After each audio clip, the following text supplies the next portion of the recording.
Lou Holtz.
Hello. Can you hear me out there?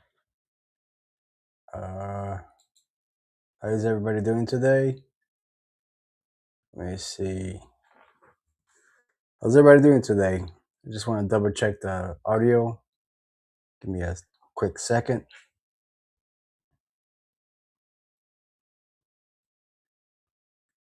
How's everybody doing today? Awesome. Well, today on Culture Exchange Live, we have a couple things to discuss. First, we'll be discussing Lou Holtz, and then some AI, and a couple other topics. But let's start with Lou Holtz. If anybody knows who Lou Holtz is, bear with me. Let me pull it up. Sure. Here we go. Share. All right. Lou Holtz, a legendary Notre Dame football coach and outspoken Catholic, dies at 89. The retired coach and sports analyst had entered hospice shortly before his death. So Lou Holtz, whose lengthy football coaching career included an undefeated championship season at the University of Notre Dame, and who spoke regularly about his Catholic faith, died on March 4th at age 89. Notre Dame was my team of choice for college football. I grew up in Chicago, and everybody knows Rudy. That was a time in my life that I thought football was awesome. Holtz's death was announced by his family through a statement via the athletics department at Notre Dame. The retired coach had entered hospice shortly before his death. The coach is remembered for his enduring values of faith, family service, and unwavering belief in the potentials of others, his family said. Holtz was preceded in death by his wife, Beth, who passed away in 2020. The two had been married for 59 years. Wow. At the time of her death. Both are survived by 4 children. A fixture in college sports for decades, Holtz began his coaching career in 1969 at the College of William and Mary in Williamsburg, Virginia. He subsequently served as a coach at North Carolina State and the University of Arkansas, as well as a stint at the University of Minnesota. He also coached the New York Jets briefly in 1976. I never knew that. Oh, was that right before or after Joe Namath? His most memorable coaching appointment came at the University of Notre Dame, which he joined in 1986. He would go on to lead the team to an undefeated national championship in 1989, beating the West Virginia Mountaineers 34-21 at the year's Fiesta Bowl in Tempe, Arizona. After a brief retirement and stint as a commentator for CBS Sports, Holtz took up the head coach position at the University of South Carolina in 1999, where he had previously served as an assistant coach in 1966. Oh, that's a long years away. He retired from the final row in 2004. His final game was marked by an infamous Clemson, South Carolina football brawl, where Holtz described it as a heck of a note. This was his last match, would be remembered for the fight. In his later years, he appeared in various commentary roles on a variety of ESPN programs. One of his 4 children is Skip Holtz, who also served as head coach at numerous collegiate football teams. Oh, okay. So, see what after Pope Leo election, Coach Catholic pray for Leo, respect him, and support him. Let's see. There's a thing that I saw.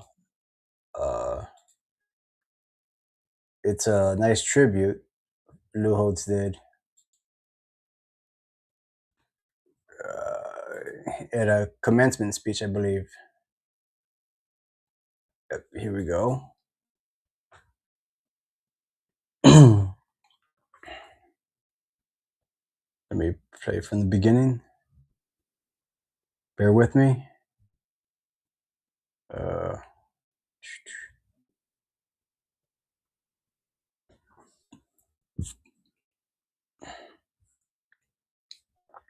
Is it showing full screen? And here we go. I was born with a silver spoon in my mouth, I know. I was born in Fallsby, West Virginia. And I went by where I was born last night, about 10:30. I was born in a cellar at home, delivered by Dr. McGraw. We had one bed. Dr. McGraw. Hey, Dr. McGraw. Room for my sister, myself, and my parents. We had a half bath and a kitchen. 7.5 years we lived in that place. There was no welfare. There was no food stamps. There was no safety net. Yep. But I always had plenty to eat. Because every time I asked for seconds, my dad would say, no, you had plenty. But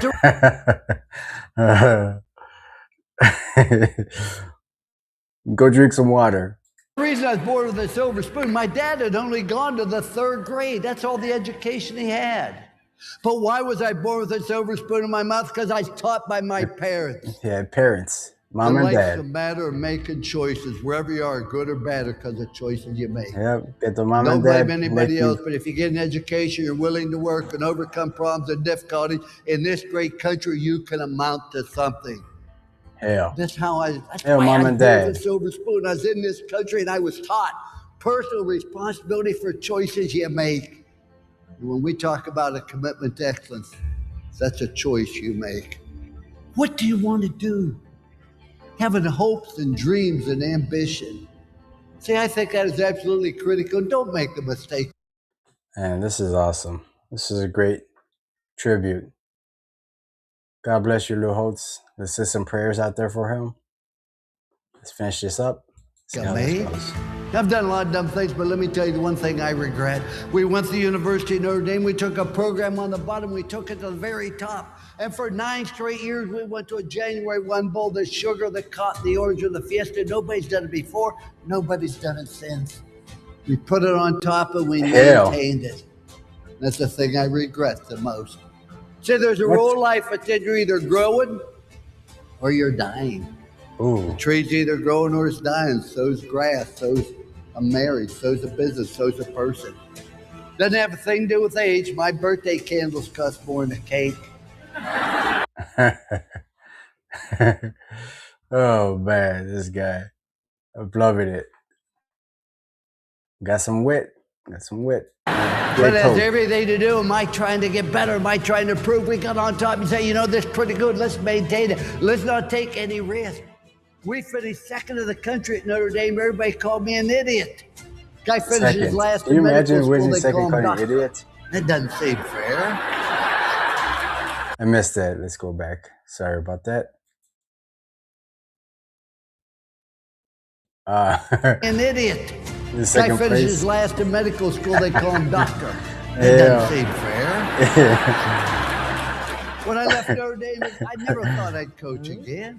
Where'd you go from Notre Dame? According to my mother, you go directly to heaven, you sit by the Pope. You don't coach anymore. And then I went to live in a town where the average age was deceased.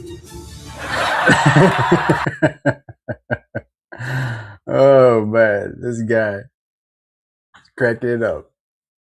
God bless you, buddy. Oh, man. And what I found out, I wasn't tired of coaching. You have to have something to hope for, something to dream. And even though you've done great things so far, what's going to happen now? I want to give you a simple plan. Life doesn't have to be complicated. No, it doesn't. I try to keep life simple. Do you realize there are only 7 colors of the rainbow? It has to be, just keep it simple. Kiss. Keep it simple, stupid. Complicate things. Oh, only 7. Look what Michelangelo did with those 7 colors. There's only 7 musical notes. Look what Beethoven did with those 7 notes. There's only 10 numbers. Look what Bernie Madoff did with those 10 numbers. Ooh, this guy. The point I make is it doesn't have to be complicated. Oh, man. See, you need 4 things in your life. Tell me what they are. Tell me what they are. Wisdom passed down. More people need this information. Any of these 4 things in your life, you're going to have a tremendous void. See, everybody needs something to do. Yes. Number 2, everybody needs someone to love. Yep. Number 3, everybody needs someone to believe in. In my case, it's Jesus Christ, our Lord and Savior. But the 4th thing you need in your life is you need something to hope for. There's never a right time to do the wrong thing. And there's never a wrong time to do the right thing. Ain't that the truth? For the greater good. Current good, you sacrificed simple good for the greater good by sinning. Just do what's right. I think it's right to be honest, right to be on time. See, ladies and gentlemen, enjoy life. Have fun. You're going to have problems. You're going to have difficulties. That's part of life. And don't tell people about your problems. Do you know that 90% of the people don't care? And the other 10% are glad you got them. So you're better off. Oh, shit. Keep it yourself. You're going to have problems. But have fun with what you're doing. People say, did you have fun doing ESPN? Not really. Because if you have fun being here, people have fun being around. Doesn't mean I don't do dumb things. And sometimes I wasn't real honest. Do everything to the best of your ability with time allotted. You know, ladies and gentlemen, not all of us be All-American. Not everybody can be first team. Everybody can be the best you're capable of being. God bless you, Lou Holtz. Oh, man. That was great.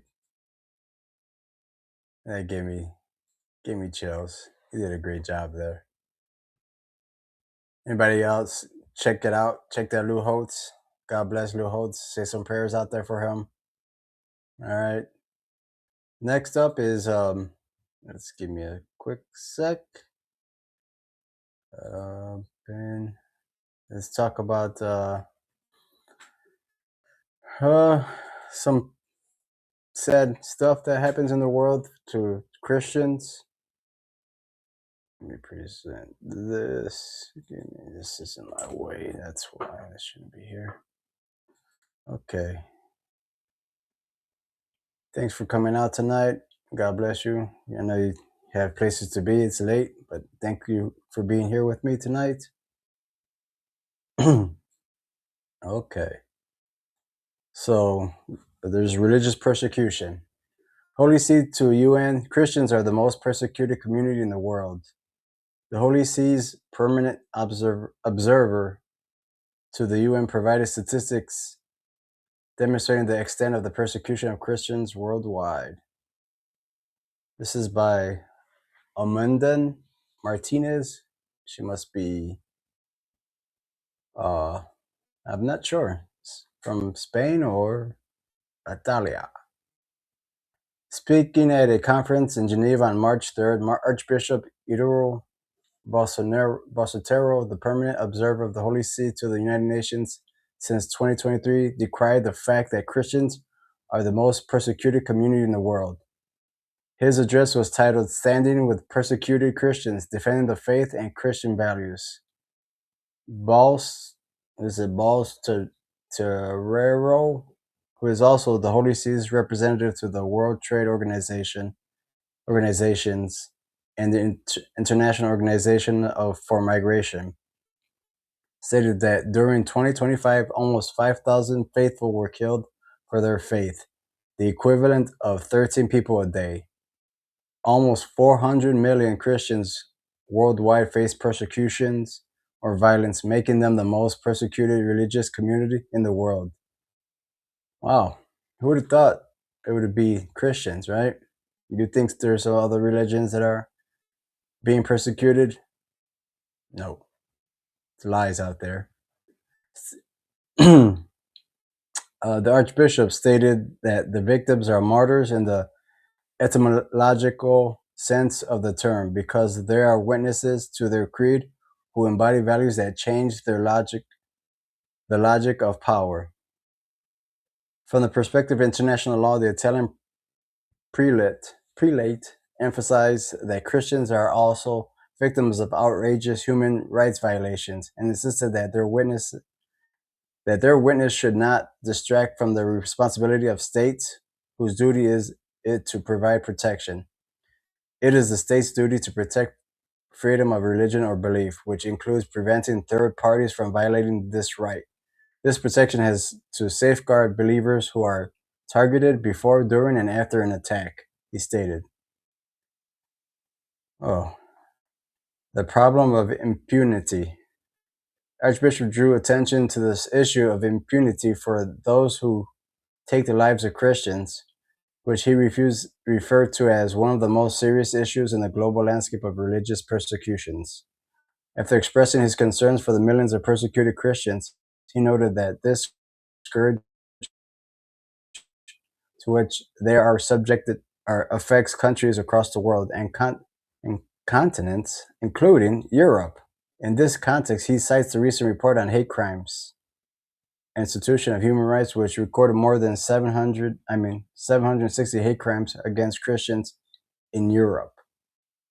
Who's doing those hate crimes? Beyond the crimes, the Holy See's representative in Geneva denounced other forms of persecutions that are more subtle and often silent forms of persecution, such as gradual marginalization or exclusion from social and professional life, even in traditional Christian lands. This across Europe, all around the world. He also specified that this persecution takes the form of more discrete restrictions and limitations through which legal norms and administration practices restrict or in fact nullify the legal recognized rights of predominantly Christian population, even in some parts of Europe. I wonder if Europe, I wish he would have had actual countries that he would have stated. Okay, so with that persecution in Europe, let's move to the theme of persecution of Christians, because this actress. So the Spanish actress, she attacked. Well, let's read along. After a Spanish actress called the church a racket in a televised red carpet interview and expressed dismay at young Spaniards drawing to the faith. Politicians and public figures across the spectrum of opinions have been weighing in. So this is part of the persecution, that the subtle, when they just start talking shit, it's a racket.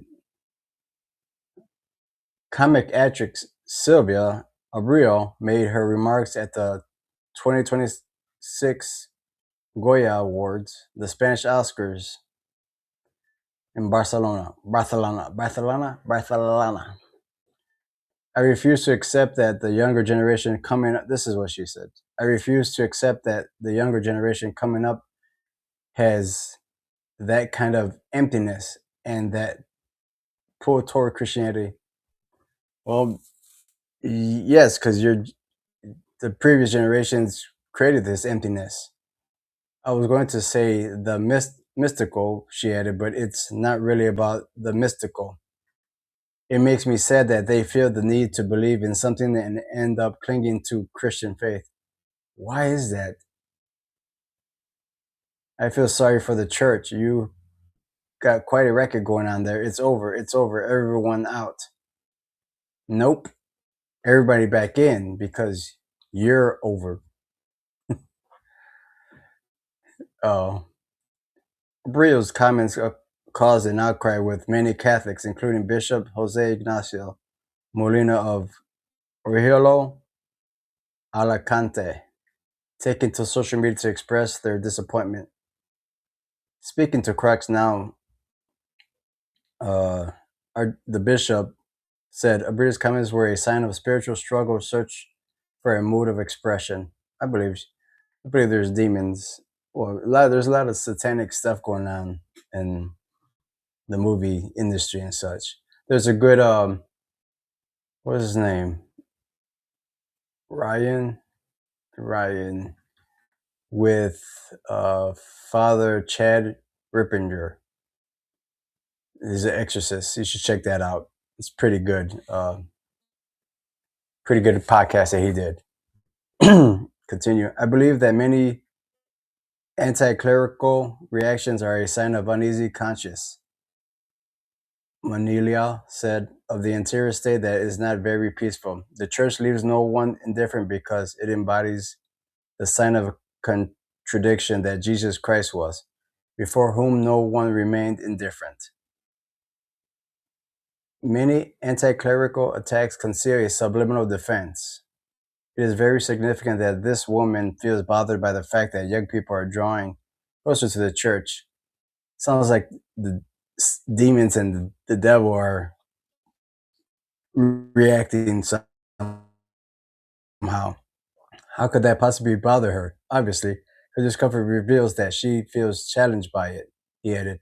I refuse to accept that the younger generations coming up has that kind of emptiness and that pulling toward Christianity. I was going to say, this is what she said, blah, blah, blah. It makes me sad. I read that. It makes me sad to feel that believing something and end up clinging to Christian faith. To feel the church records over, yeah. But I also added the comments were evidence that accumulated a lot of anti-clerical cliches over the years. Yes, I would believe that.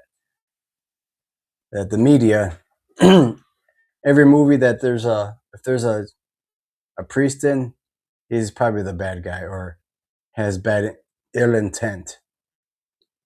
Apparently, what leads her to criticize the church is a accumulation of anti-clerical cliches. Hey, this is double up. Abria was responding to the success of Los Domingos, a film about a young woman who joins a convent that won a slew of awards at the ceremony, including Best Film, Best Director, Best Original Screenplay, Best Actress, and Best Supporting Actress. Wow. They racked them up. The success of the film, alongside the rising popularity of religious and musical groups such as, let's see who these guys are. Hakuna, and thousands of young Spaniards who went to Rome for the Jubilee of Youth last summer, has prompted some in the country to think that there is something of a Catholic revival taking place, particularly among young people. They're scared of it. Why are they so scared? There's people shouldn't be scared, but there's only certain type of people and demons are scared of it. Let's see what Hakka. I'm gonna play a little snippet of this band for a minute. I'll go back to it. When let's actually let me play it now. So boop boop boop boop boop boop boop. Rid of that. Where'd you go? Rumble chat. Uh, let me play this quick share. Where'd you go? Hucka, hucka, hucka, hucka, hucka. Oh, come on. Okay. Share. Let me play one of the songs. The lyrics. Let's see. Al que voy a alabar, hoy levanto el corazón, al que lo conquistó, simplemente porque tú eres Dios. It's better than Bad Baby. Or what was that? Bad Baby? Bad Bunny's gay ass. All right, let's go back.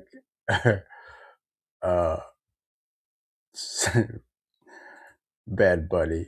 This is stupid shit. At least they had some soul behind it. All right, let's continue on. When asked why young people are being drawn to church, Molina gave two reasons. One, on the one hand, it is less our merit than the merit of the world. It is less our merit. So it's the world that's causing this, which continues to yes. I would agree that degenerate into the anti-values it promotes. Secondly, there is an attractive force of Christ. Yes, human nature is good. No one comes to me unless the Father who sent me draws him. Jesus continually sends his Holy Spirit to draw young people towards his sacred heart, he explained. Actor Jamie Laurenti, who plays Denver in international hit La Casa de Papel, also known as Money Heist in English, was one of the many people who responded to Obreo. Laurenti, who has been public about the recent return to the Catholic faith, defended the actress on his Instagram account, saying people shouldn't respond to her comments with insults and hatred. I agree with that. It's something in her. You don't know what kind of relationship she might have had with that religion, what hurt she might have had, or she might be possessed by a demon, but he's not going to say that. You have to be able to understand that she has the opinion about it. What can't happen is that she makes that comment. You feel offended by her principles, you betray your own principles, and you resort to insults and hatred, he added. His approach to the controversy chimed in how Molina told Crux, now Catholics should respond to criticism of their faith. That's how okay. I believe that a response full of meekness is important. Recalling the reaction of Jesus, if I have spoken wrongly, tell me in what I have spoken wrongly.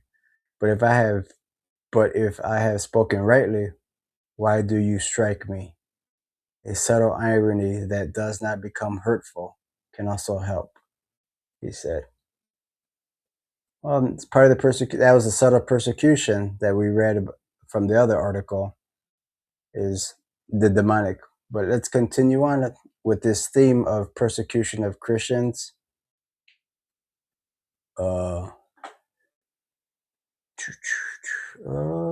There's another article by Crux. This is pretty good website. Crisis king becomes a loaded phrase in U.S. political debates, especially on the right. All right. I'm not gonna read this whole article, but basically, let's start this conversation. On its own, the phrase "Christ is King" sums up a core tenet of the Christian faith: that Jesus is the divine ruler of the universe, Catholics and many Protestants celebrate a Christ the King Sunday each year. But the ancient proclamation can morph into something political, controversial, or even sinister, depending on who says it and how it's said.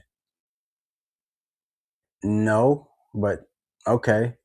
In recent years, Christ is King and similar phrases have been chanted at political rallies, posted on social media, and proclaimed in speeches by voices on the right. Well, it should be voiced by every Christian, regardless of what side they're on. At times, the phrase is used to support the notion of America as a Christian nation. Uh, okay. I think you're reading too much into it as one that owns its allegiance specifically to the Christian God. Well, yes, some concurrent, some current cabinet officials and recent members of Congress have used the phrase in speeches and on social media. But other times, political activists have paired Christ as King with anti-Zionist statements or negative Jewish stereotypes. Well, what anti-Zionists as Catholics are anti-Zionists. The phrase has gained popularity among far-right figures that and their followers. Conservative influencers Candace Owens and who shares anti-Semitic conspiracies. Like what?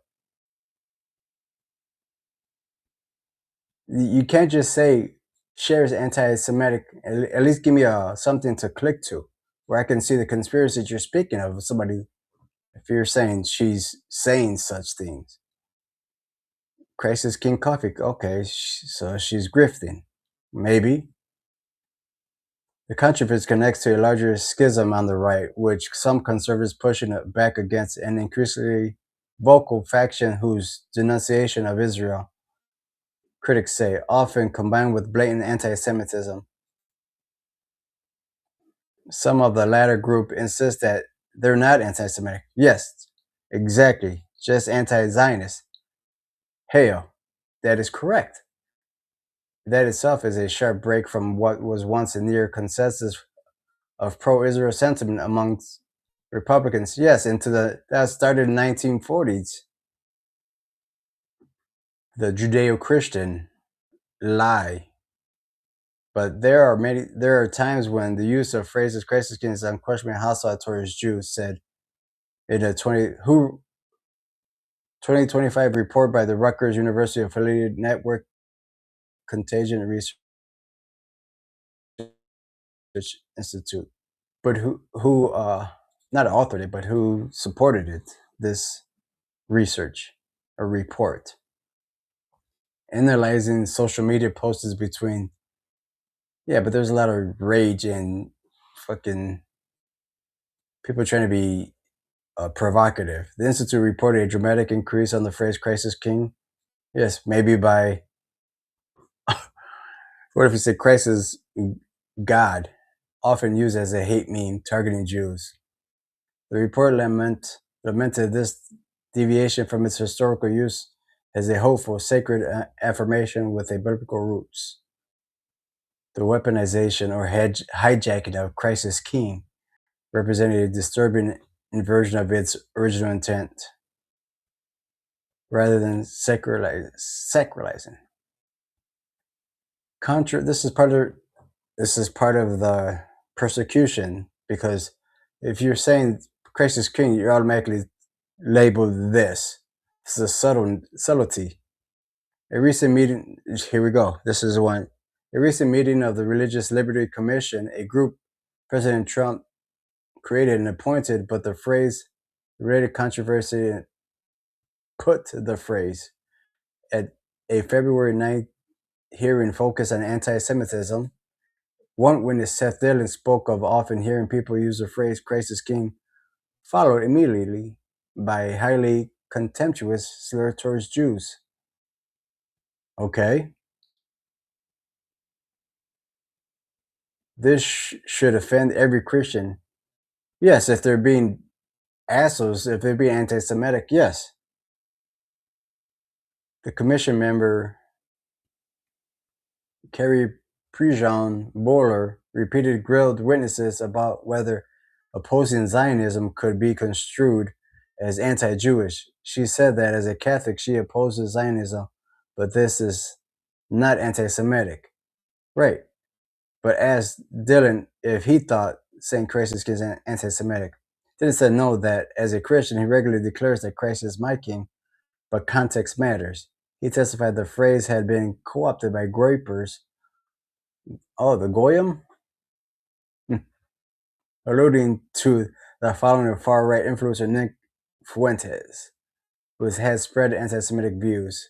Okay, once again, anti-Semitic views. What is that? When people say I'm anti-Zionist, some that's what she was trying to say is I'm anti-Zionist. Does that make me anti-Semitic? So as a Catholic, I am anti-Semitic, not anti-Semitic, anti-Zionist. But does that make me anti-Semitic? That's what she was exactly saying. This is part of the persecution. It's using the Lamb's name in an abusive manner. Francis supporters chanted, Christ is King, blah, blah, blah. November 20 rally, Republican defeated. Okay. Texas Lieutenant Governor, a Republican who chairs. See, this is a man. I don't care if he's a Republican. Who chairs the Religious Liberty Commission, announced Bowler removal from the panel after the meeting. He asserted that she tried to hijack the hearing for her own agenda. Her own agenda was the meeting was about, what is it? It's about Religious Liberty Commission. Okay. She's a Catholic. Regardless if she was just a Catholic yesterday or since a cradle Catholic, that doesn't matter. And she's denouncing, following the commission meeting, President has posted prolifically on X denouncing Zionist supremacy. Yes, using the phrase, she also has denounced the war. I don't know if it's launched. I think it's there's something more there. The Iran war. Okay, so what? A recent Catholic convert. She says she opposed a popular evangelical view. Yes, because they just learned about this. Some of the Protestants. This was a new thing. This is that Bible. Oh. A religious phrase co-opted by extremist figures. Fuentes. Anti-Semitic beliefs. What is his anti-Semitic belief? Okay, here we go. He claimed that Fuentes has said that the Holocaust was exaggerated. Okay, maybe, but we always hear about the Holocaust, but we don't hear about what the Russians do. See, I even forget the Bolsheviks did against the Christians. Dance organized injury, yes. He claimed the battle with satanic globalist elites, but we are against it. That doesn't have to equate to a Jew. See, this is we're at a dangerous point. These people. I love you. God bless you. We're at a dangerous point with the phrase crisis king because of the heavy activity and use of it on the far right in very fascist, anti-Semitic ways. A Baptist minister and an author of several books on religion and politics. We're in danger of that phrase losing its meaning, so to where that the new anti-Semitic use is a dominant definition. So instead of saying kike, you just say Christ is king? The fuck? These people are fucking ridiculous. The phrase has also gained popularity in political settings with some of the Catholics in the evangelical right who are strongly pro-Israel. Denounce yes. Said, who's this Kaler person? Kaler, what's a Kaler? Let's look up Kaler. Said the phrase is often used as a declaration of a Christian nationalism, asserting that the nation should be brought under the dictates of Christ. Yeah.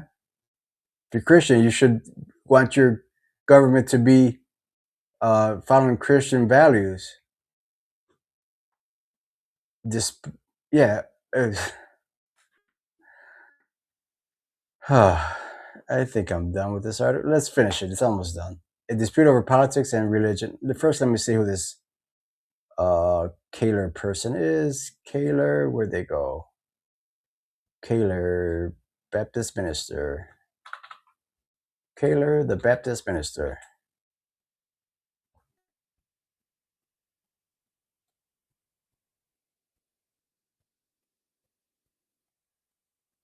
What is he right for? Yeah, he looks like a dork. Sorry, I don't mean to disparage his appearances, but I kind of do. If you want to look it up, look him up. I'm not gonna look him up. I'm not gonna show you guys. Okay, let's continue on. A dispute over politics. Remember, this is a threat of religious persecution around the world, and it's subtle. It doesn't mean like, yes, people are getting. I'm not saying people are not being persecuted by death, but it's also a subtle way where they're not able to say certain things that their religion is the beliefs of the religion. The controversy has highlighted both religious and political fissures. The Vatican has diplomatic relations with Israel and also has recognized a state of Palestine. Pope Leo has called for a two-state solution while denouncing anti-Semitism. During the Israel-Hamas war, Pope Francis and Leo denounced, yes, attacks on Hamas by Hamas, Israel's massive military response, with Leo demanding a halt to collective punishment of the Gaza. But to the Jewish, they're all goyim. They're like cattle. Other Catholics, excuse me. Sorry about that. Give me a quick sec. Damn. Sorry. During the other Catholics on Religious Liberty Commission noted that Jesus and his followers were Jews. Yes. No shit, Sherlock.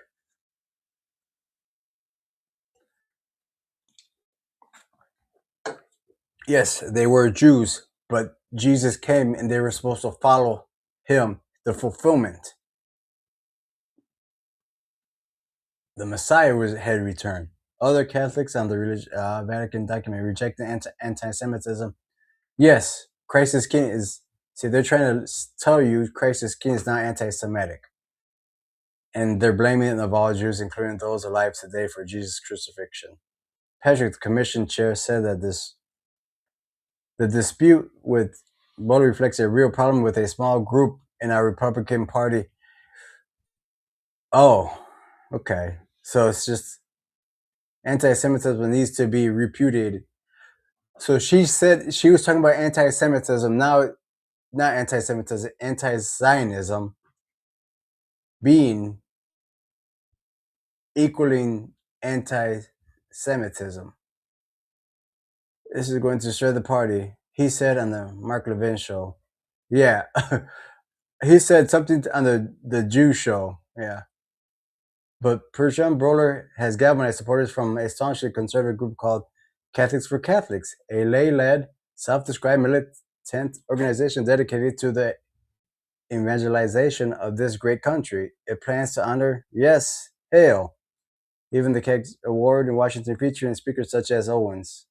Bowler has reposted announcing the event on X, including one post that shares his Spanish language statement that translates, "We will not rest until we convert the U.S. into a Catholic nation." The post concluded in English with, "Christ is King. Hail."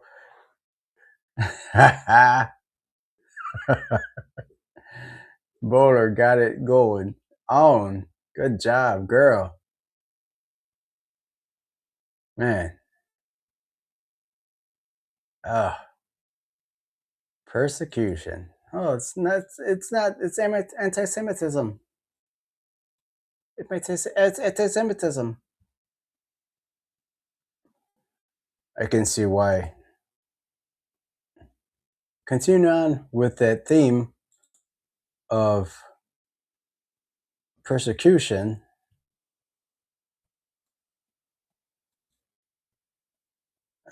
Give me a sec.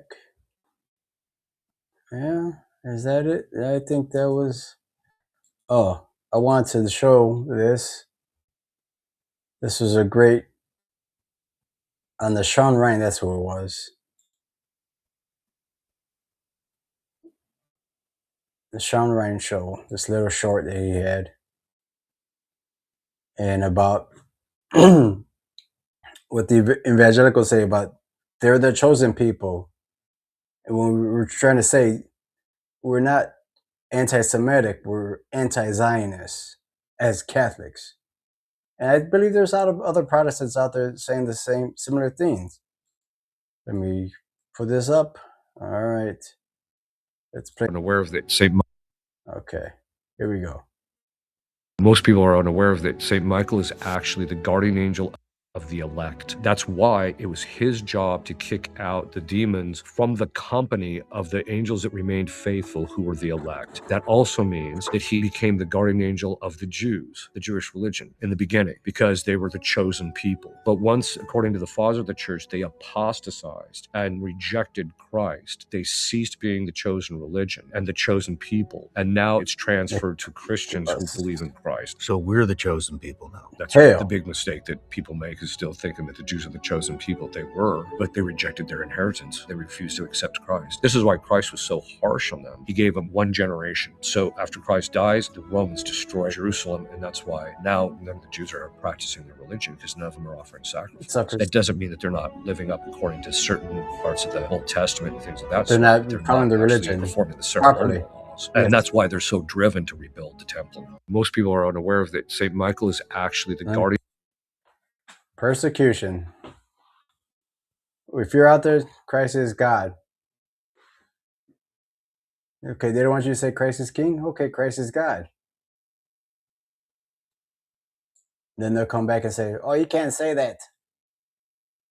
That is bad. That is anti-Semitic. Anti-Semitic. Beep, oh, beep. You goyim, please stop that. Stop saying naughty stuff about us. Oh. Dude, okay. Let's get into something a little lighter or a little entertaining or entertainment. All right, so there's 50 Cent. And Moses the Black brings 4th century saint into mainstream culture. Okay, the power of Christianity to transform lives and society for the good has been undermined by the resurgence of Christian nationalism and ideologies that marginalize people of color. But a new film seeks to remind us that faith can, as a Black church often proclaims, make a way out of no way. Producer Curtis 50 Cent Jackson, Moses the Black, acknowledges both humanity's propensity toward violence and the transformative power of faith. Jackson brings together an imposing cast to tell the powerful story of Omar Epps, Juice, yeah, Corey Hendricks, don't know him, and Wiz Khalifa, Skilla Baby. Okay, Malik is in this is, I guess, synopsis. Is a Chicago West Side gang leader who, released from prison, is accompanied by his desire to avenge the murder of his best friend. Epps delivers a magnificent performance as a man struggling with external evil forces and internal doubts about the life of violence. In word gestures and facial expression, Epps conveys tension between revenge, guilt, remorse, and doubt. Moses the Black was a bandit who led fearsome gangs in the Egyptian desert during the 4th century. He and his followers robbed, killed, and abducted and raped at will. An encounter with the divine and desert monks slowly transformed him from a killer to a saint. one recognized today in the Catholic, Coptic, and Orthodox traditions. Okay. The two main stories converge when Malik's grandmother, troubled by his gang life, gives him an icon of Moses the Black because he is a saint that was a gang member. Malik and his grandmother then get into a conversation about life and afterlife. She tells him, I know there is more, and you better believe it too. Though brief, the conversation sets the theme for the entire movie. Malik keeps the icon close, and the images of Moses the Black accompany Malik's spiritual journey. Let's check out this quick teaser trailer. Let's see if there's actually more of it. Well, you're free now. What's stopping you? Well, you're free now. What's stopping you from getting out? My feet is my feet. I see Moses the Black. The saint who was once a gang member. He was a gangster. Oh yeah, the most feared gangster in the land of Egypt at that time. He who lives by the sword shall die by the sword. Good luck with that. Everybody know I ain't no rat. Let's go. If you're gonna choose a battle, tough guy, choose the right one. Okay. Oh, that came out already. Oh, man. What the heck? Let's see if it's playing anywhere else. Moses the Black playing near me. I wanted to see that at the theater. Like 2 months late. All right, thanks for everybody coming out. I appreciate your time. I know you could be doing other stuff, but thank you for spending your time with me tonight. I guess it's nowhere to play. Black. Checking event calendars, nearby venues. Those I'd recommend. I don't want you to tell me that.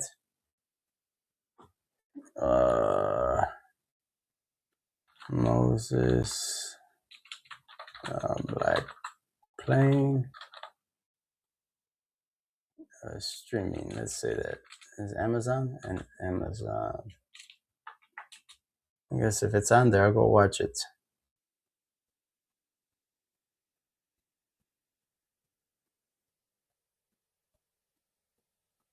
Not yet streaming. Oh, I guess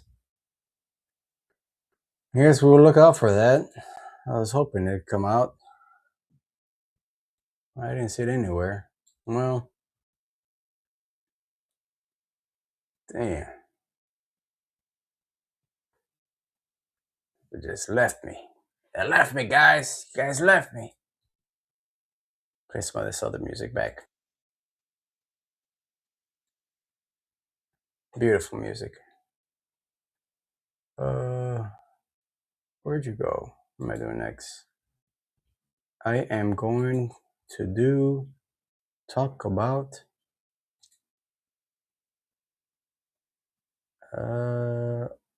this. All right, I see what I'm going to do next. Next is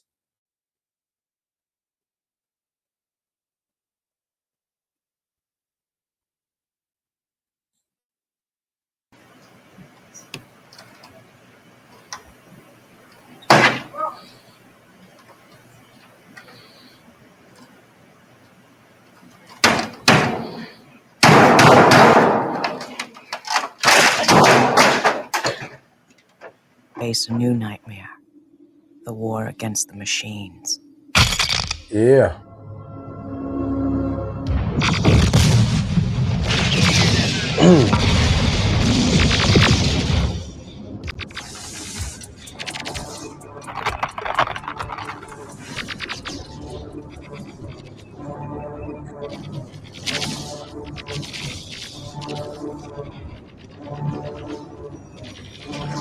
Get down.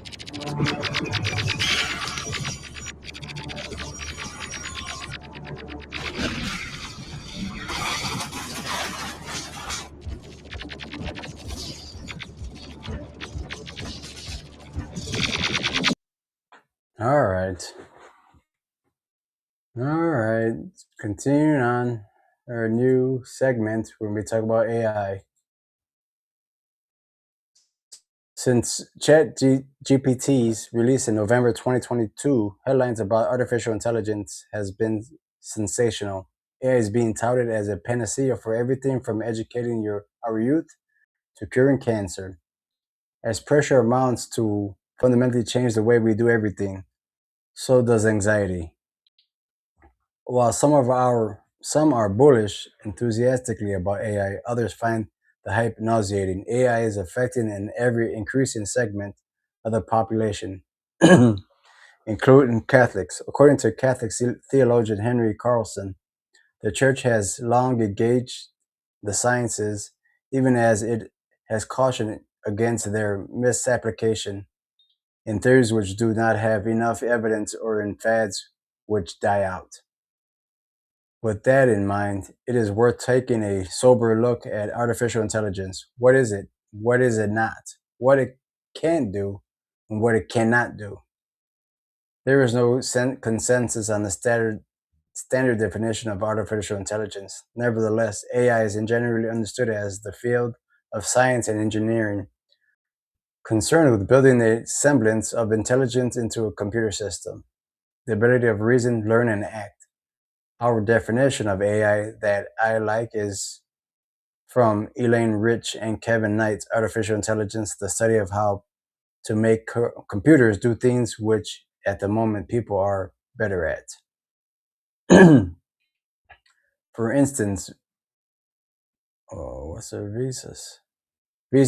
For instance, Visa's processing of nearly 4 million transactions per minute is not AI because a computer can do it far more efficiently than a person can. On the other hand, driving a car is considered AI because at present, a human can drive better than a computer can. The blurred boundaries between what does and does not qualify as AI are evident. While the processing of those millions of transactions is not AI, detecting fraud within them is. Practically, exposure of AI to the public over the past 3 years has animated discussions about which aspects of our work will be replaced by it. During his first address to the College of Cardinals, Pope Leo said that the Church would address the risk AI poses to human dignity, justice, and labor. At the core of these discussions is the fundamental question of what it means to be human. In January, the dicastery for Doctrine of the Faith and the Dicastery for Culture and Education co-issued a doctrinal note titled Ethiopian et Nova, Ancient and New. The document is subtitled Note on the Relationship between Artificial Intelligence and Human Intelligence. There is often an inverse relationship between human and artificial intelligence. Actions that people perform without thought are challenging for computers, while complex cognitive, like reading, tasks require significant human intelligence are often easy for computers. For instance, playing an outstanding game of chess requires significant human intelligence, yet computers have been regularly beating grandmasters for almost 30 years. By contrast, an infant can almost instantaneously recognize his or her mother when she enters a room. But programming computers to recognize specific objects and images and videos, the application of AI computer vision remains a difficult problem. Despite the frenetic pace at which I've never seen that spelled, which AI technologies have advanced in the past decade, AI is neither new nor novel. The term artificial intelligence was coined in 1956 at the Summer Research Workshop at Dartmouth College, where a small group of researchers from a variety of disciplines gathered to explore the idea of writing programs that could teach computers to learn and reason. Even today's popular applications of AI, self-driving cars like Teslas and chatbots like ChatGPT are not novel. In the mid-1960s, Joseph Weizenbaum, a professor at MIT, developed ELIZA, which was a program that implemented rudimentary communication between a human and a computer using natural language. Weizenbaum also questioned the wisdom of aspiring to create intelligence in computers, a philosophical question as relevant today as it was 60 years ago. By contrast, questions about whether computers can think are just as meaningful as the question whether submarines can swim, as Edgar Dijkstra famously said during the discussion titled Computers and Society. How much is this? Whoa.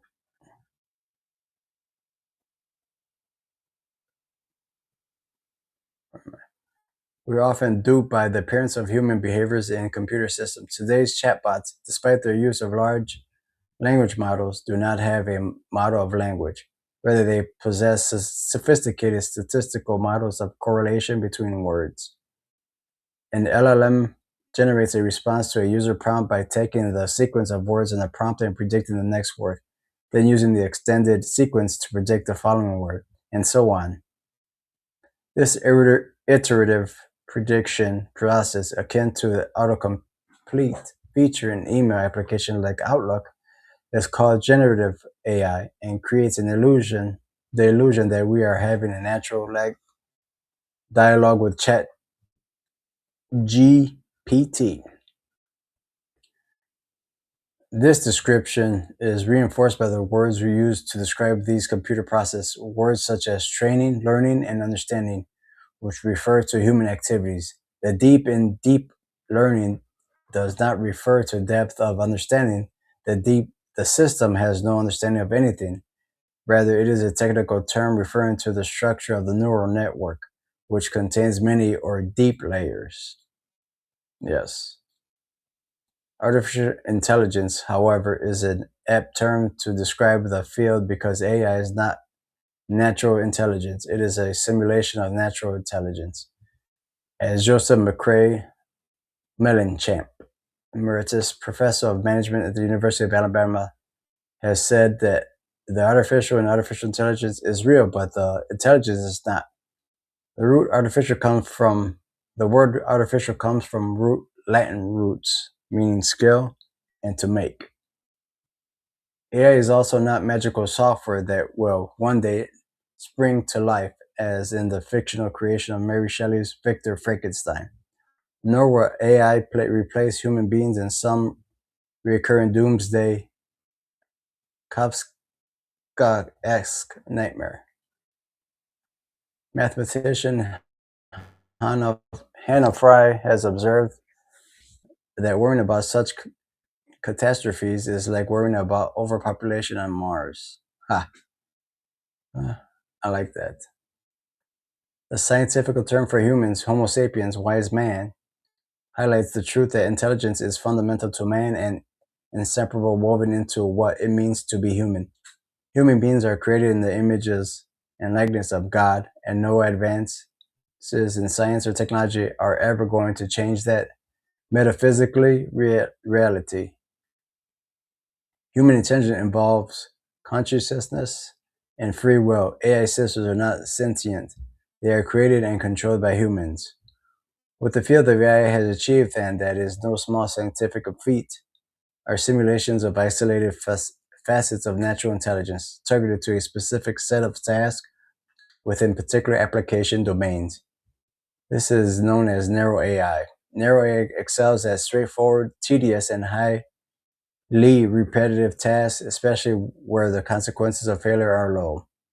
In stark contrast to narrow AI stands the amorphous concept of artificial general AGI, general intelligence, which refers to a single system capable of operating across all cognitive domains and performing any task within the scope of human intelligence at present. AGI remains a fantasy.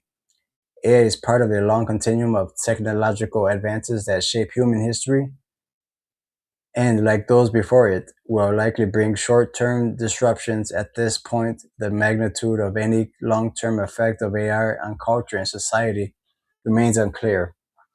As in all matters, we should look to the Holy Mother Church for eternal truth and wisdom.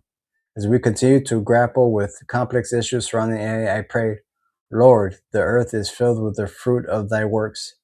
May we cling to hope and joy as we face the unknown. Everything is yours. Do with it what you will. So it's seeming that don't be scared of AI. Just understand it's a tool. And I like that saying she said. What is that? Overpopulation in Mars. But saw a movie when I was young called The Terminator that spooked me. I think that spooked a lot of people, thinking that you go down the road, you just the order of effect. What's next gonna happen? Oh, the next article on the AI. Let's see. Let's do this one. Is this similar concept? Yeah. Well, no, I don't want to do that. Well, with AI, just I know there's some things that are happening, but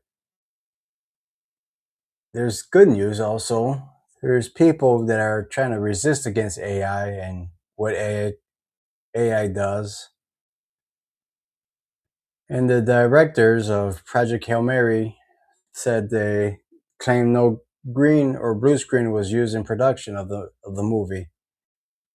So I hope this is all practical effects. That would be awesome. Let's read this article by the Geeks and Gamers gang. The highly anticipated sci-fi film Project Hail Mary, starring Ryan Gosling, reported has no green screen or blue screen shots in the entire film. Ooh, it's a nice. Oh, wow, it's a. What's that? 2 hours and 30 minutes. 120. Yeah, it is a whopping 156 minutes long, based on the Martian author Ander Weir's science fiction novel. Project Hail Mary follows an astronaut, Gosling, on the mission to save Earth from destruction, only to find an alien trying to do the same for his own planet. Co-director recently told comicbook.com with much enthusiasm how Project Hail Mary had zero use of green screen. What's fun about the movie is that there was no green screen in the movie whatsoever. Not a single green or blue screen was used. The whole ship was built as a set from the inside, with a huge section of the exterior of the ship on the outside that we built. The alien character, Rocky, was really with us at all times, and so that's what makes it feel real and makes it feel natural. And that the movie, great job, guys. I like this. Team lit the set with a lot of practical effects, allowing him to move the camera wherever and find these moments, because you weren't just guessing at pointing at it where Rocky might be someday. Post-production. Fix that in post. That what makes the action feel like it was captured in the moment.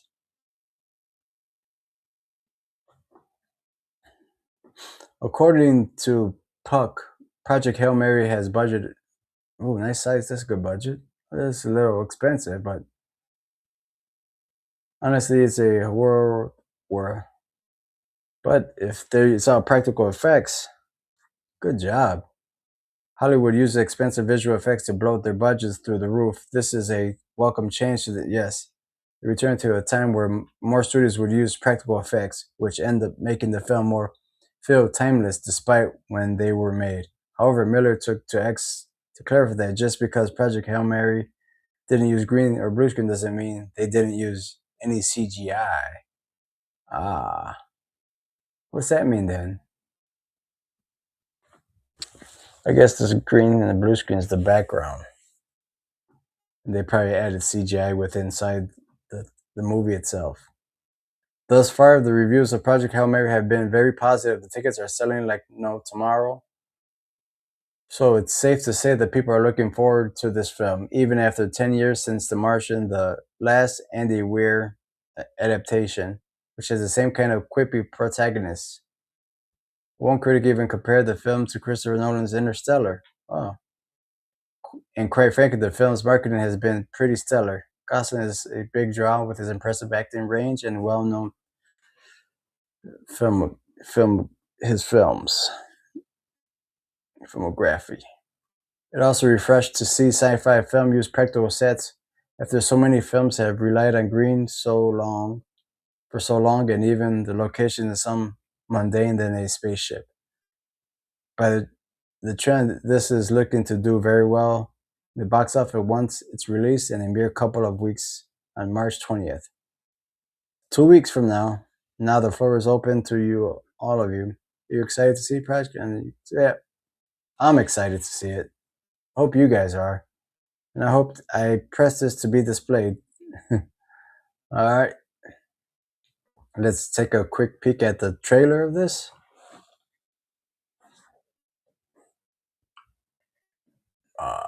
Boom.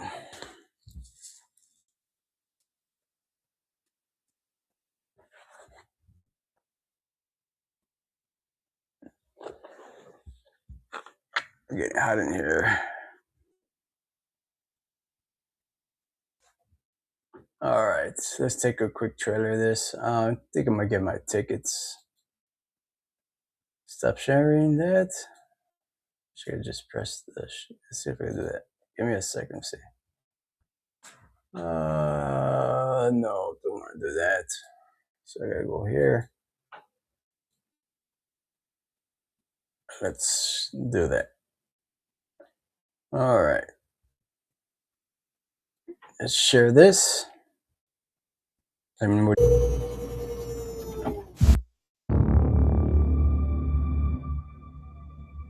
understand that you think I'm the right person for this mission. Give me a sec. I understand the stakes. Object approaching.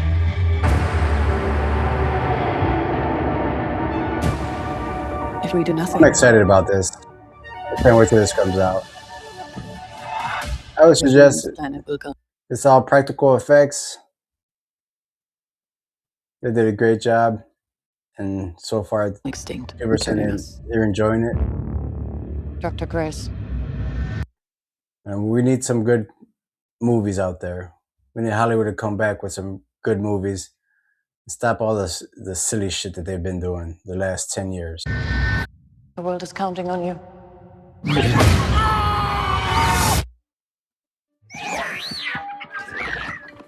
No, I'm sorry.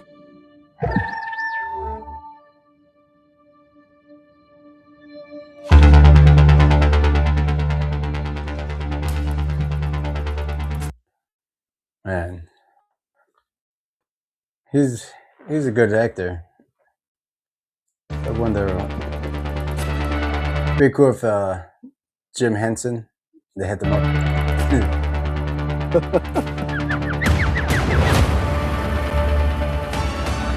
I'm Grace. I'm gonna call you Rocky. We're here for the same I never reason. saw this one. His son is dying too. We're gonna I save never our saw this planet, so trailer. we have to learn how to communicate. Check this out. We have about 250 words. Let's find you a voice. Why is a school teacher in space? Oh, Nope. why is a school teacher in space? Try this. I am Rocky. I like. So I have a new. Oh, what's that? What's that say? The creators, Spider-Verse. Oh, okay. So I I have. didn't like the Spider-Verse.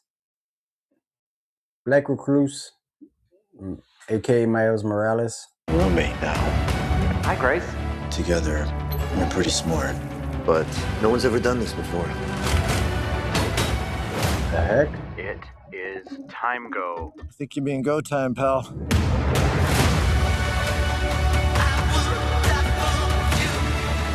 Oh no! Don't strike me. That's. I'm just watching the trailer. There Come are on. infinite possibilities You for too. this to go wrong. This ship wasn't built for this. I like me some Prince, but I don't like him that much.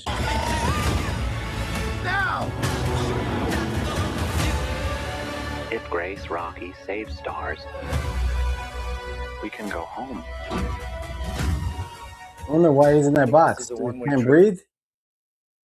Yeah. Me.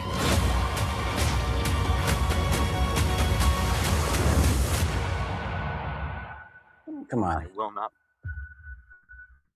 let You have to be you have to be real strong to hold up to that.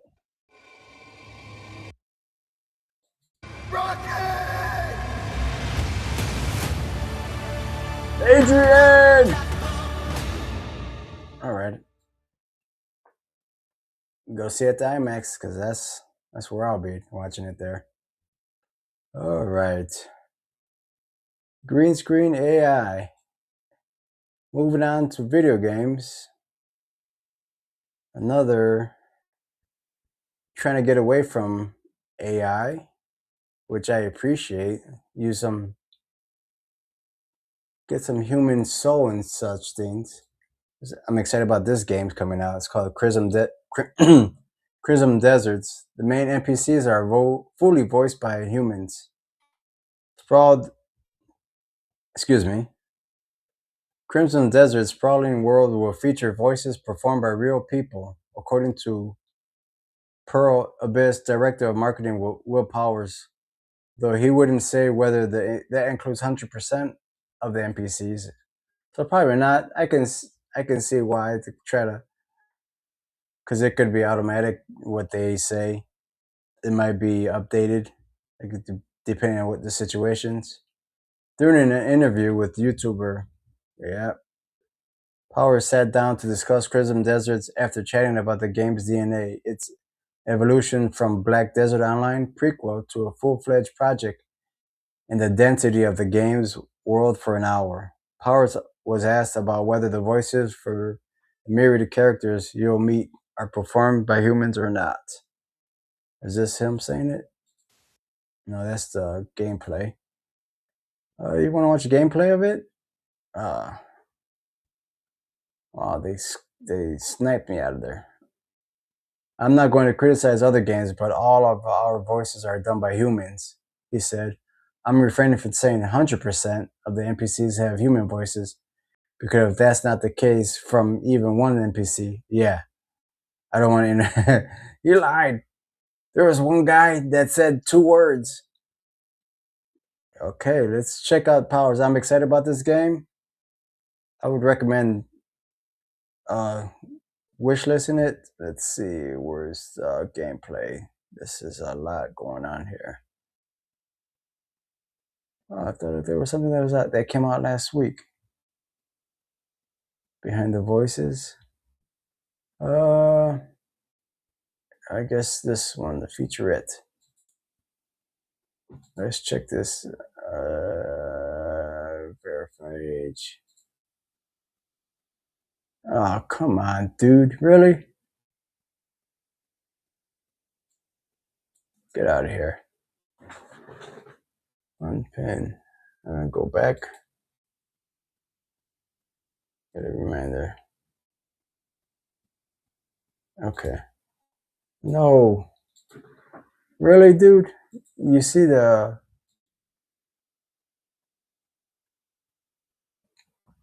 Let's give me a second.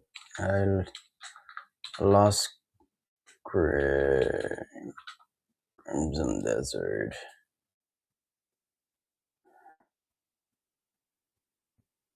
I guess I'm gonna snipe somebody else's thing. I don't want to. Let's play this. Snipe. Screen snipe. Damn, losing people. Dying. 1, 2, 3. 1, 2, 3. How come you didn't go see me? Give me a second.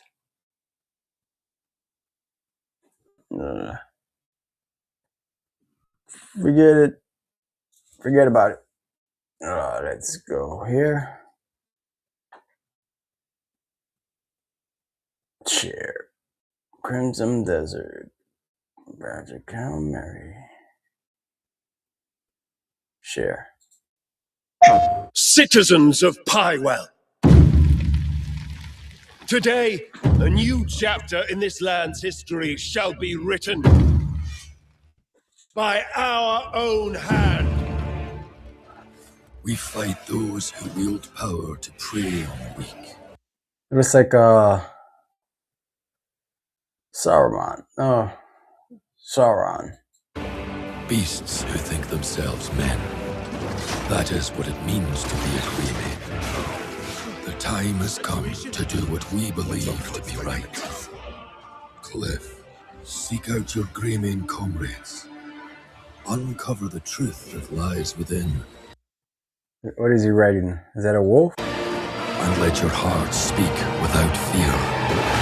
In the end, all will come together as one. We fight for the future of all. Sound the horn of our final battle. The Horn of Gondor. Fight for Pywell. That's a giant. Oh.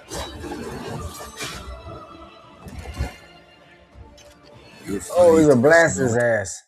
For revenge. Okay. Glory. You get to ride a dragon? Mech suit.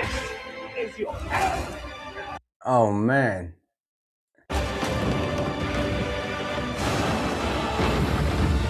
Is that an orc? Remember who you are and let it guide your path.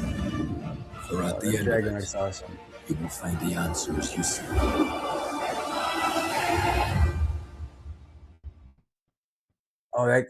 So that comes out. And then you go watch a movie the next day. So Thursday and Friday. Damn. Or Thursday. Got it. Gonna get it.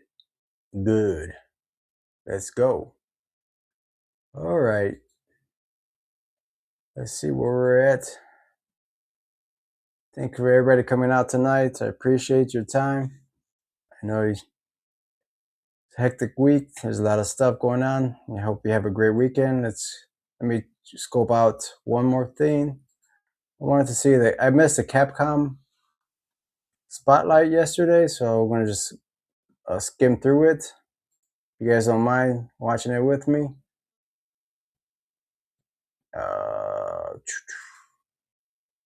Oh, that's where you at, Capcom.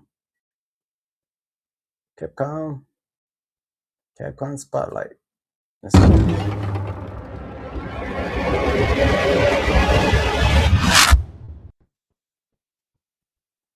Biohazard and Resident Evil Village. New protagonist Grace Ashcroft will be joined by Leon S. Kennedy. See their fates intertwine in Resident Evil Requiem. The Generation Pack containing these 3 amazing games will be available until March 31st, 2026. Take advantage of this deal while you can. Onimusha, Way of the Sword.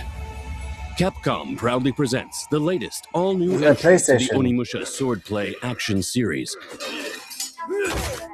Get ready for a soul-shaking swordplay action adventure in the Onimusha series, signature dark fantasy style. Let's go. Onimusha Way of the Sword is set in 17th century Edo period Kyoto. You'll fight your way through iconic locales such as Kiyomizu-dera Temple. The protagonist, a lone samurai, Miyamoto Musashi. Miyamoto! Musashi set out on his journey with a simple goal. Master the sword and stand peerless above all swordsmen.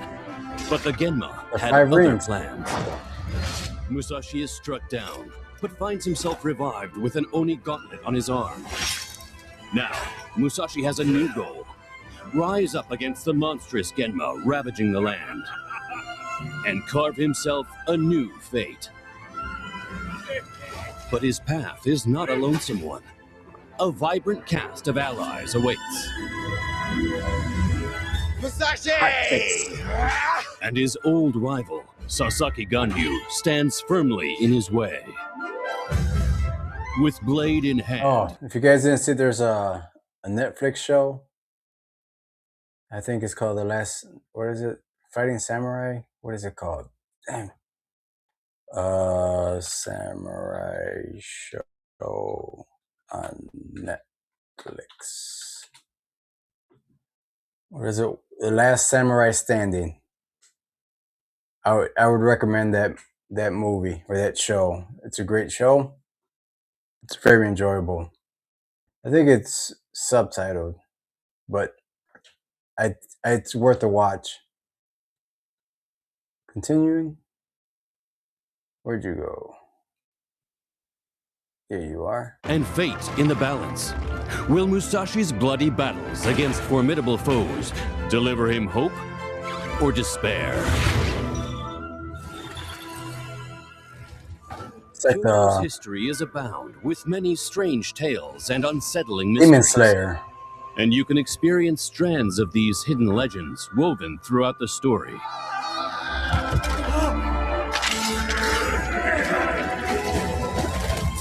Oh, nice takedown. Feel the ring of steel on steel, intense duels. Reduce enemies to pieces with a devastating Issei. Parry and deflect attacks with well-timed blocks to turn the tide of battle in your favor.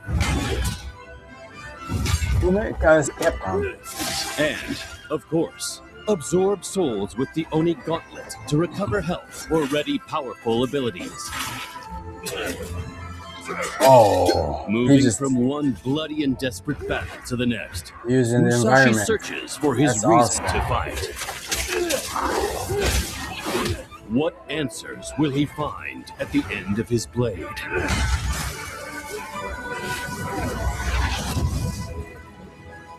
Miyamoto Musashi walks the perilous path of the Onimusha. And on it, Onimusha. the new legend will be forged. Okay. When? 2026. Onimusha, Way of the Sword, is planning to release in 2026. Christmas? We're excited to share more information in the coming days. Year 3 Character Edition. Alex makes his entrance. Next up, we've got the latest news on Street Fighter 6. On March 17th, Alex, the Dark Devil himself, finally steps into the ring. Alex's fighting style mainly utilizes pro wrestling techniques, taking advantage of his immense power and toughness to overwhelm opponents. Legendary pro wrestler Kenny Omega performs some of the motion capture for Alex. Players can see authentic pro wrestling in action during Alex's walkout sequences, super arts, and more. The hits don't stop there. Jam Project, a major player in the anime song realm, has also contributed an original BGM track to the game called Go Alex, Hope is Born. Give this blazing hot track a listen to psych you up for your next match. Go Alex. In anticipation of Alex's release, get ready to throw down with the Zenga. Alex Arrives Fighting Pass. Don't miss out on this exciting content across each game mode.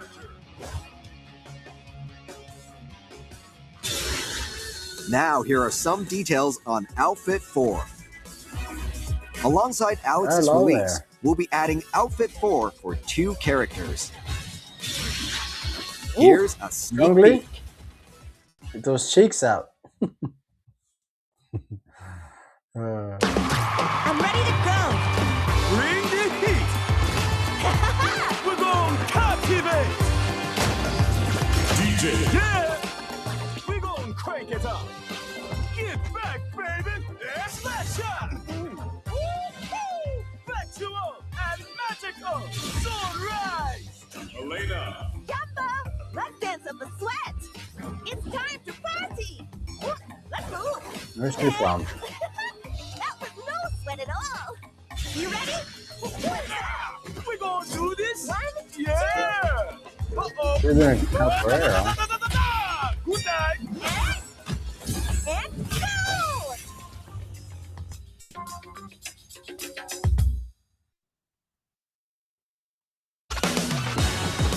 Outfit 4 for DJ and Elena will now be included in the ever-popular swimsuit series. All right. DJ's outfit. Elena is looking ready to have a ton of fun in any port city. Just a few days remain before Alex and all this content becomes available.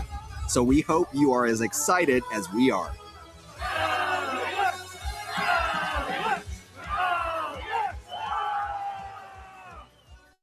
What? Capcom Cup 12 and Street Fighter League World Championship 2025 held at Ryogoku Kokugikan from March 11th to March 15th. We have 5 full days of excitement planned for you. Let's break down what's happening on each day. On day 1, tune in as all players will compete for glory. On day 2, half of our competitors will be knocked out, going home with a bitter taste of defeat. Day 3 will be when you can watch rivalries heat up in both individual matches and team matches. On day 4, get your celebrations ready as we crown the newest Street Fighter 6 champion. On day 5, witness it all come to an end as teams battle it out to become the world champion. Here are the players appearing in Capcom Cup 12. After beating out fierce competition in the Capcom Pro Tour 2025, these 48 players now fight for the gold. These are the teams competing in the Street Fighter League World Championship 2025. 3 teams dominated the competition and came out on top in the JP, US, and Europe leagues. Get live in-venue tickets on Lawson Ticket, while pay-per-view tickets can be purchased on Spawn. Those who purchase a live in-venue ticket will receive a special color for Aki, while those who purchase a pay-per-view ticket will receive a special color for Rashid. For more details, check out the official site. That's all from Capcom Esports today. Next, we're excited to share an update on the Street Fighter live-action film.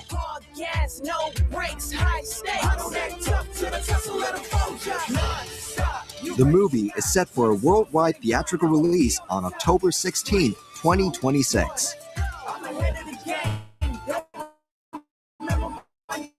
For more information, please visit the official Street Fighter live-action movie social channels. We'll continue to roll out new details as we move closer to launch, so stay tuned. Now, here's a sneak peek at some special behind-the-scenes footage that will be shown at Capcom Cup 12. Please take a look. Give it to me.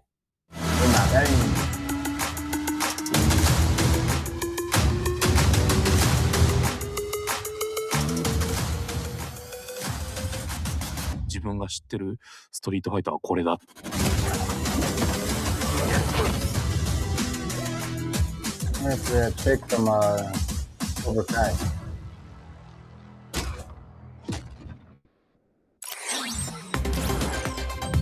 Coming soon, Monster Hunter Stories 3, Twisted Reflection. Hello everyone, I'm producer Ryozo Tsujimoto. Monster Hunter Stories 3 Twisted Reflection will be available to play next week. First, we'd like to give you a final look at the game's launch trailer. Here it is. Years ago, Mother returned home carrying a crystallized egg. Inside that egg were 2 living Rathalos. I remember how happy I was when I heard 2 newborn cries, so small yet so full of life. All this time, I eschewed my royal duties and tried to push any thoughts of my mother from my mind. All of that has brought me here. A Netflix cartoon. My mother, Simon, even Ratha. I know nothing about them. I can't stand it anymore. We've borne witness to the Rathalos' return from extinction. And with it, the Sword of Omen we can ill afford to ignore. Sword of I've Omen? learned of all the lives lost in the Rift War. Then perhaps he's told you that the war 200 years ago was the source of all these feral monsters. They're coming! The Vermilions betrayed us! It's the hell they faced 200 years ago all over again. And disguise go Rathalos no less. What did we do to deserve this? Oh, Eleanor. I'd heard Azuria had made a hostage of you, but I never imagined they'd take your spirit as well. War will only harm our people and further endanger our kingdom. You know that as well as I do, Clarissa. This isn't Ranger business. One wrong move, and it can all blow up into a diplomatic incident. I've been preparing for this my whole life, Captain. I swear I'll win, so just watch me. Okay, let's get going. Counting on you for backup, Captain. We'll take that beast down this time, right, lad? This is you we're talking about. I just know you're gonna offer to help with my other work. There must be a path forward, without bloodshed. Don't you think so?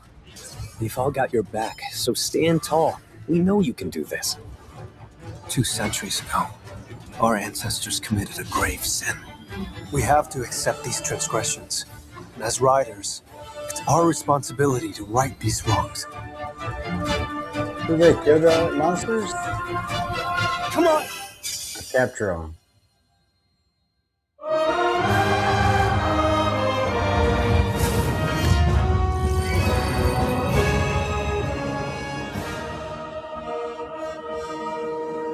I like the animation. I like the graphics.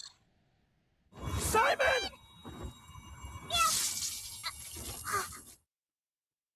Is that Pikachu? What did you think? With Azuria and Vermeil lost in conflict and the crystal encroachment at their door, the situation has grown dire. 2 countries, twin Rathalos, 1 rider and their trusted Rathalos must navigate the conflict between these 2 nations as they set out on a fateful journey to uncover the truth. I hope you'll take the chance to dive into the story. Now it's time to introduce a variety of bonus features that will be available. It's old games. First up, players who link their save data will receive layered armor for the protagonist. Players who have save data on their systems from certain Monster Hunter titles can obtain the following layered armor to change the protagonist's appearance. Monster Hunter Stories save data will grant the Hakum Rider outfit. Monster Hunter Stories 2 Wings of Ruin save data will grant the Mahana Rider outfit. And Monster Hunter Rise save data will grant the Kamura garb. Additionally, after updating the game to the latest version, players with system save data from the wilds will receive the Hope Layered Armor set.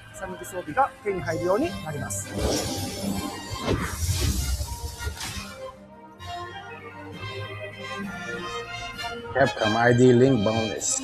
Next up is some information about changing Rudy's appearance using Rudy's outfits. While you can still enjoy the game without a Capcom ID, linking your platform account to your Capcom ID will allow you to receive the Capcom Works outfit. This adorable outfit features the Capcom logo, so feel free to give Rudy a whole new look.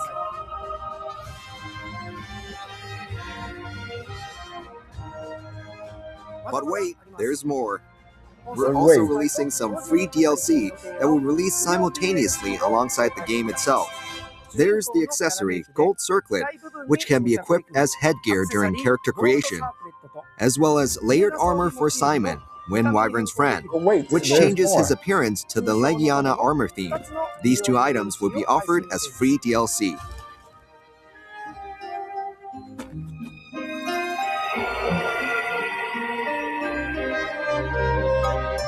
Lastly, players who pre-order the game at the store for their platform will receive the layered armor for Eleanor, Skyscale Queen.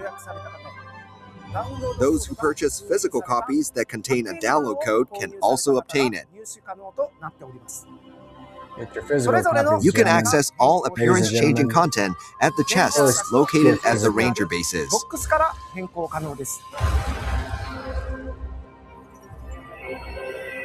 Ooh, I'm gonna go play this now. The complex attacks in other Monster Hunter games can be tricky to pull off. So we hope you enjoy the turn-based RPG combat in the third installment of Monster Hunter Stories. We've further refined the RPG experience compared to previous titles, making it a truly definitive entry in the series. So don't miss out on this exciting opportunity. If you want to see what the hype is all about, visit your platform store and check out the trial version of the main game. You can play the first part of the game and transfer your save data to the full version, so you can jump right back into the action when the game launches. Monster Hunter Stories 3 Twisted Reflection is finally launching next week on March 13th. Ooh. Lastly, we would like to share the unique world of the game with as many people as possible, so we've created an anime trailer showcasing some original stories that aren't depicted in the game. You'll get to see the protagonist's childhood and witness their exploits as a ranger, so look forward to that. Taking all my money. There's even a countdown timer that you can keep an eye on while waiting for the launch day, so follow along on our official website and social media pages. That concludes today's presentation. Thank you all for watching.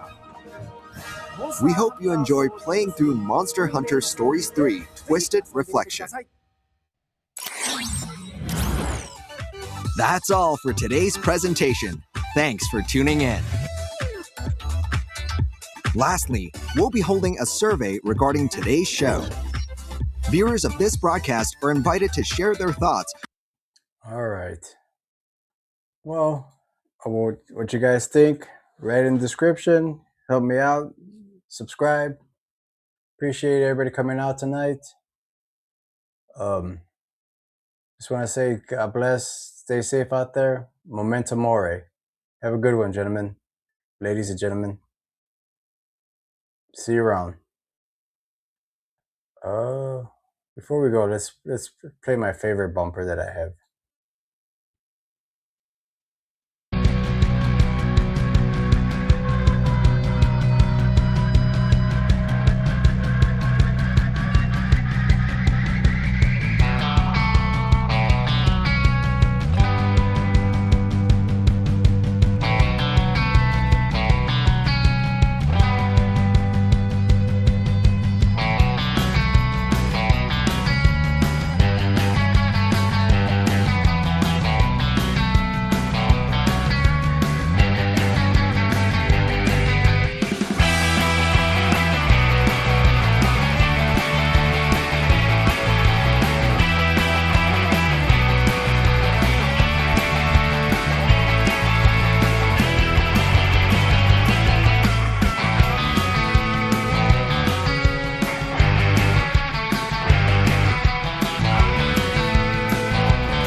What a great honor to be able to introduce for the first time ever anywhere the... Thanks again for coming out. God bless. Memento mori. Have a good one.